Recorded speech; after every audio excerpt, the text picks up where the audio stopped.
Yang jelas saya datang ke sini itu mau cerita kebanggaan saya sebagai orang pesantren, produk pesantren kalau kata Gus Barak tadi. Di kampus itu saya berkali-kali ketemu dokter, profesor, dan mereka umumnya itu orang-orang yang galau, yang gelisah. Dan lucunya itu mereka memposisikan saya sebagai penasihat. Karena apa? Memang ilmu pesantren itu unik. Ilmu yang bisa menjawab problem apa saja. Mereka misalnya tanya begini, Pak Bahak, saya ini orang kampung, yang bapak saya itu utun, katanya. Utun itu lugu, bisa menjadikan saya doktor, saya jadi dekan, saya jadi rektor. Tapi setelah di kota, dengan sekian ilmu yang saya pelajari dari Eropa, dari Amerika, sekedar anak saya tidak narkoba itu sudah susah. Kok ranking? Nggak dengar anak saya ditangkap BNN itu sudah seneng saya. Artinya apa? Dia sadar ternyata kearifan lokal yang dididik para kiai menjadikan anak-anaknya jadi profesor, jadi dokter. Tapi dengan ilmu kedoktorannya, orang menjadikan anaknya ranking itu susahnya bukan main. Karena nggak ada kearifan.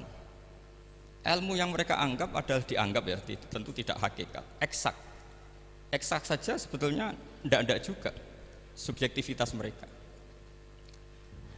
Misalnya begini, ini contoh sekian.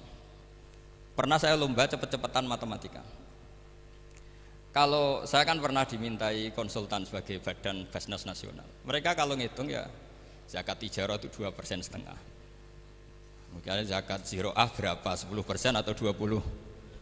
Kangkang yang di sini tak pikir itu mesti bingung karena gaya poro gabet itu mesti raiso. Dan mereka tak tantang, coba jenengan bikin poro gabet, saya pakai matematika pesantren. Itu cepat saya. Karena matematika kita adalah matematika ummi. Ummi itu orang Arab, ummiyin. Gak usah diterjemah apa, ya sudah ummiyin saja. Ummiyin itu keibu-ibuan lugu. Jadi kalau nggak bisa itu ya terlalu. Misalnya 2,5%, kalau kita bilang kan rubu'ul usyur. Ya sudah 1.000 itu diusurkan dulu menjadi 10.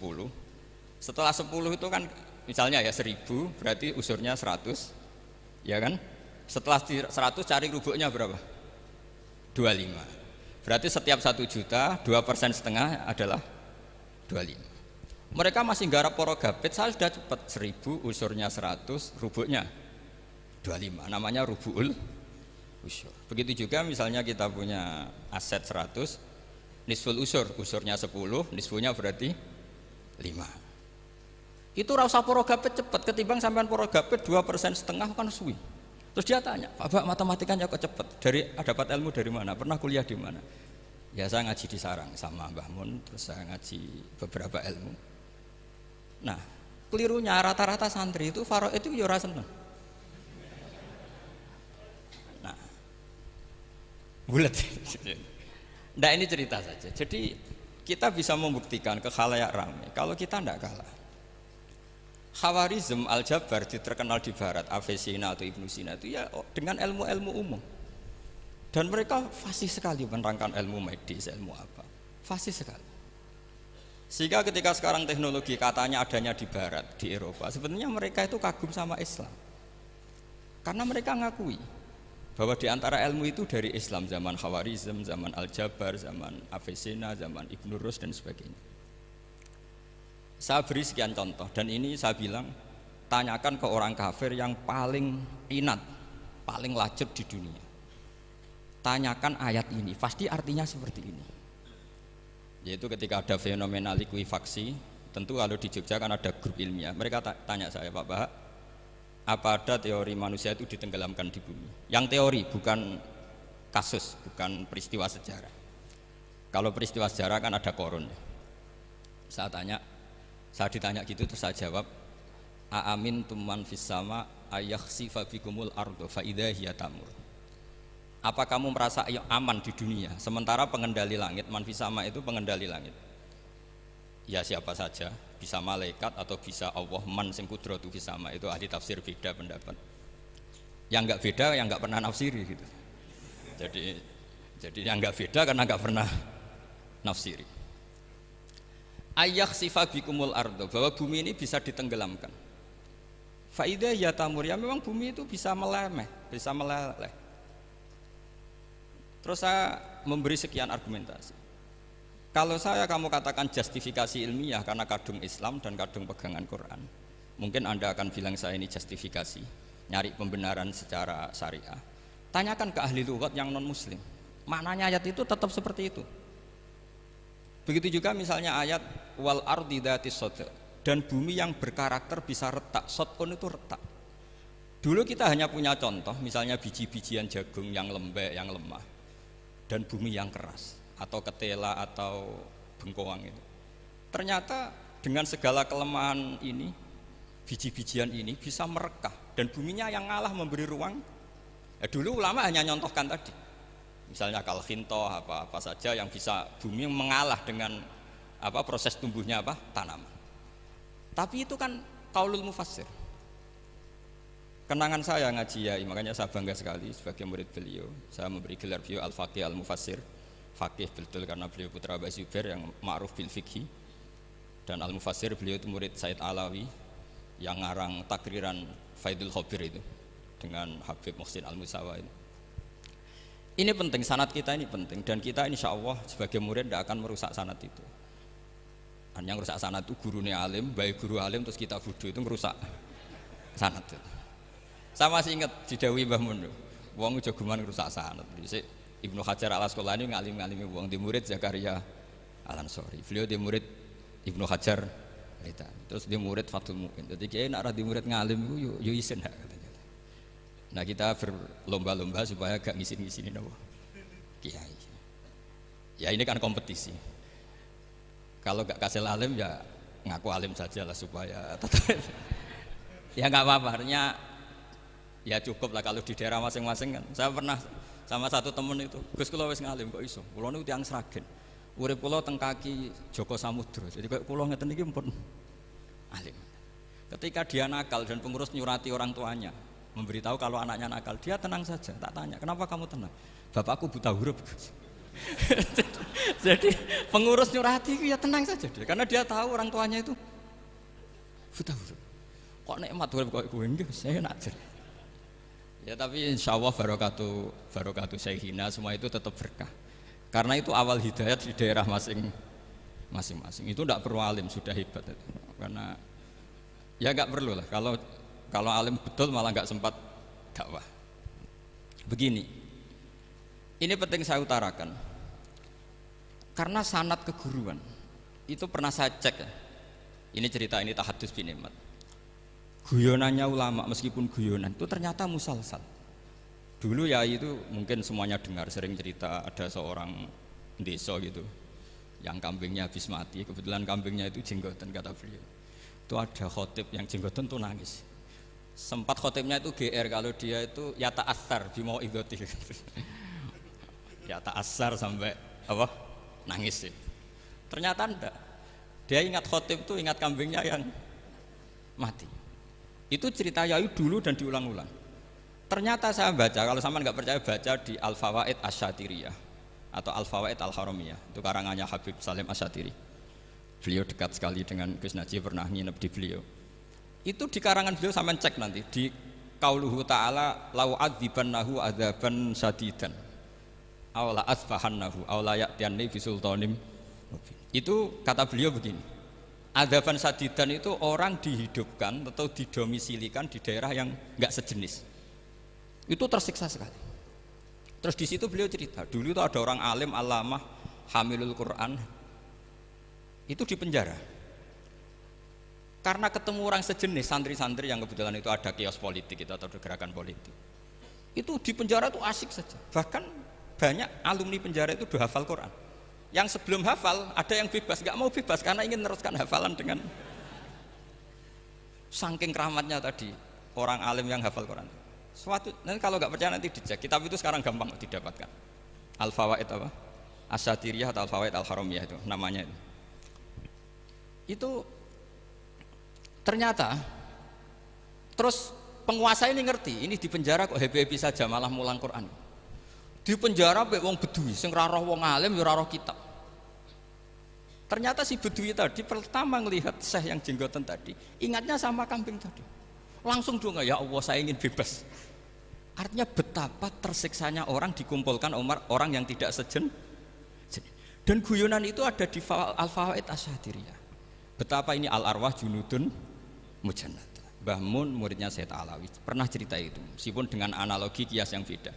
Sayyid Habib Salim Asatiri itu malah cerita itu ditadwin, dimudawankan, yaitu ditulis di kitab.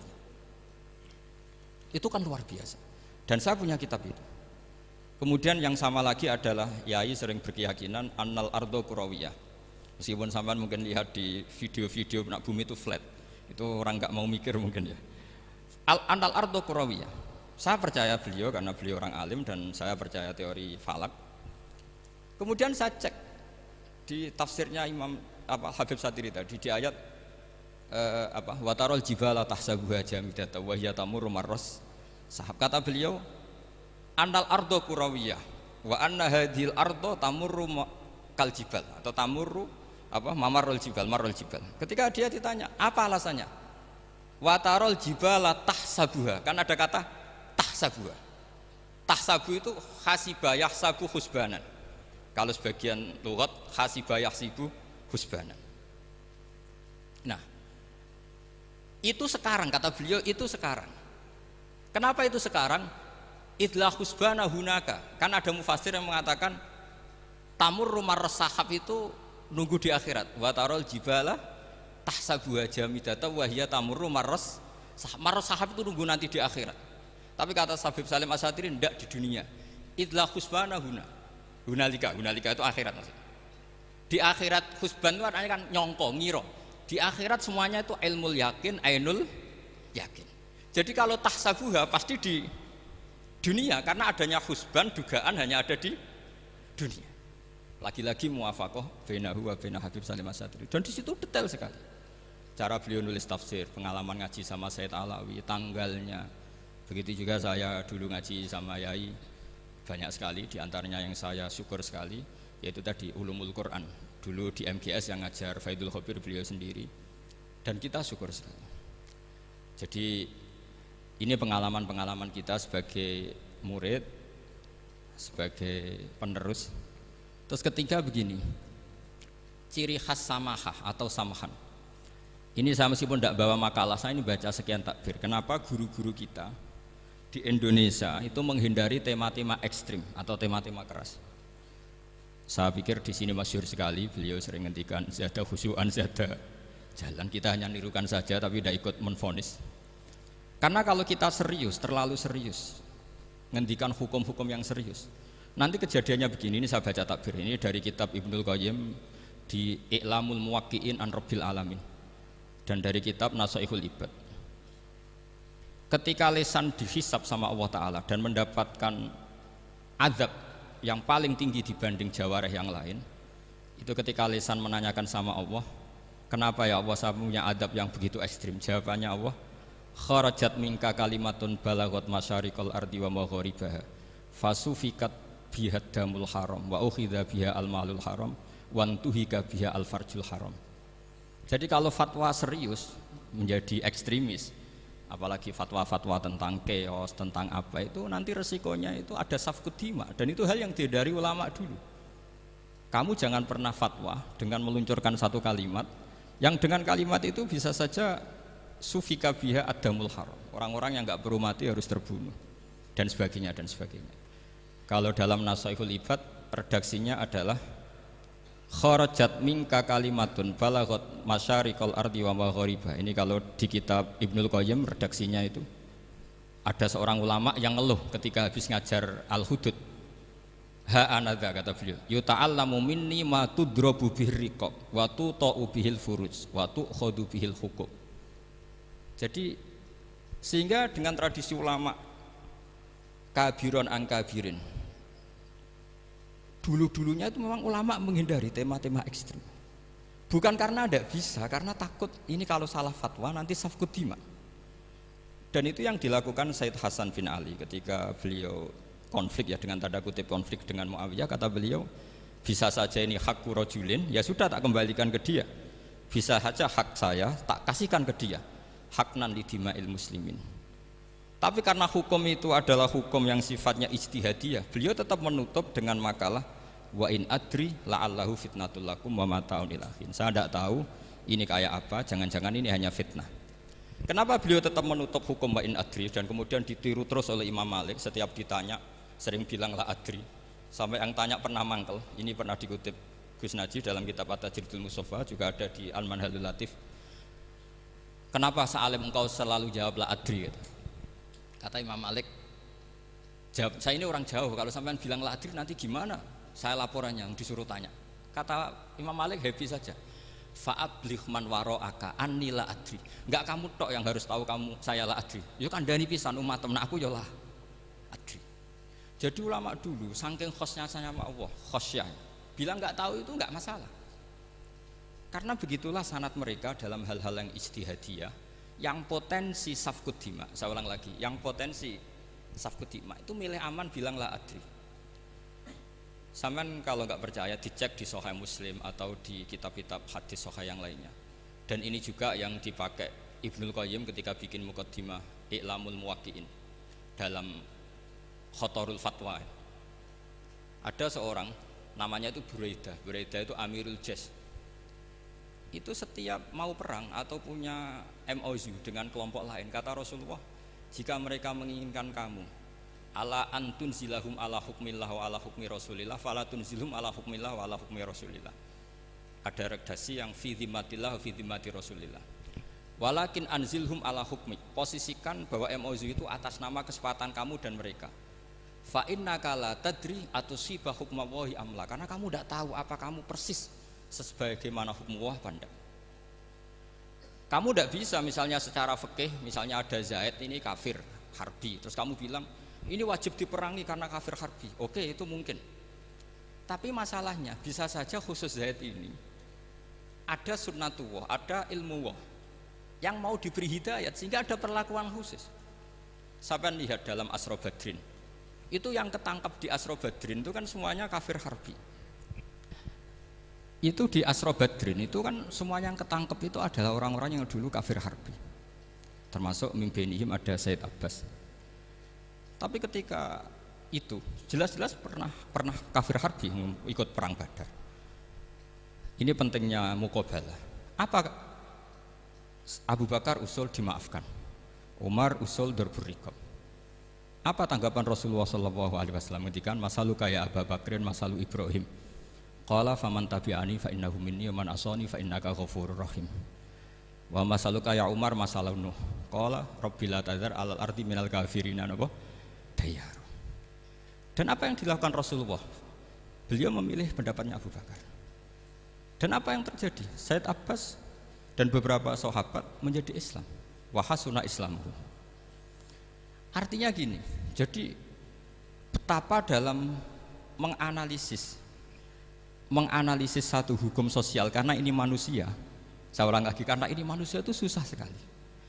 Makanya dalam banyak hal sikap-sikap Rasulullah itu dipandu oleh Allah. Tentu ada ayat laisa laka minal amri syai'un aw yatuba alaihim aw yu'adzibahum.